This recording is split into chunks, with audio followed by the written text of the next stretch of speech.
Parliament ఉభయ సభల్లో గాంధీగిరి నడుస్తోందా? ప్రియాంక ఎంట్రీతో సభలో గాంధీ కుటుంబం మొత్తం ఉన్నట్లయిందా? ఆ డీటెయిల్స్ ఏంటి?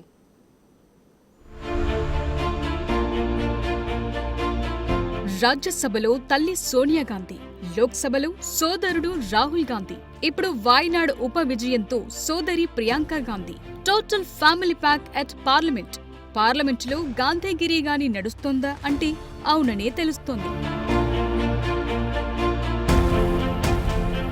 ఇటీవల కేరళ వాయనాడ్ లోక్సభ ఉప ఎన్నికల్లో భారీ విజయం సాధించిన ప్రియాంక గాంధీ ఎంపీగా ప్రమాణ స్వీకారం చేశారు.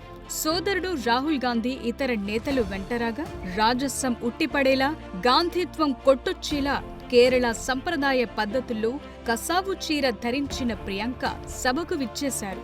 స్పీకర్ ఓం బిర్లా కొత్త ఎంపీల చేత ప్రమాణం చేయించడంతో రాజ్యాంగ ప్రతిని చేతబూని ఈ ప్రక్రియను పూర్తి చేశారు వాయనాడ్ ఎంపీ ప్రియాంక గాంధీ. मैं प्रियंका गांधी वाड्रा जो लोकसभा की सदस्य निर्वाचित हुई हूँ, सत्यनिष्ठा से प्रतिज्ञा करती हूँ कि मैं विधि द्वारा स्थापित भारत के संविधान के प्रति सच्ची श्रद्धा और निष्ठा रखूँगी। मैं भारत की प्रभुता और अखंडता अक्षुण्ण रखूँगी तथा जिस पद को मैं ग्रहण करने वाली हूँ उसके कर्तव्यों का श्रद्धापूर्वक निर्वहन करूँगी। जय हिंद. తొలి యత్నంలోనే భారీ విజయం నమోదు చేసిన ప్రియాంక గాంధీ కేరళ వాయనాడ్ బైపోల్లో 4,10,000కు పైగా ఓట్ల మెజార్టీతో విజయం సాధించారు. సోదరుడు రాహుల్ గాంధీ ఇదే స్థానం నుంచి సాధించిన 3,64,000 మెజార్టీని అధిగమించారు. ఎంపీ హోదాలో తొలిసారిగా లోక్సభలో సగర్వంగా సకుటుంబ సమేతంగా అడుగుపెట్టారు.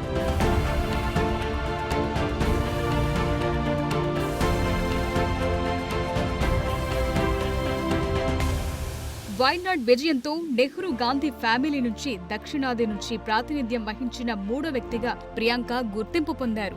ఇదివరకు ఇందిరా, తరువాత రాహుల్ గాంధీ సౌత్ నుంచి ఎంపీలుగా లోక్సభకు ప్రాతినిధ్యం వహించారు. సోనియా సైతం బళ్ళారి నుంచి పోటీ చేసి విజయం సాధించినప్పటికీ అమేథీలో గెలవడంతో ఆమె ఈ దక్షిణాది స్థానాన్ని వదులుకున్నారు. ప్రస్తుతం ప్రియాంక రాకతో ఒకేసారి ముగ్గురు గాంధీ కుటుంబ సభ్యులు ఉభయ సభల్లో అడుగుపెట్టినట్టయింది. దీంతో కాంగ్రెస్ శ్రేణుల్లో ఉత్సాహం ఉరకలేస్తోంది.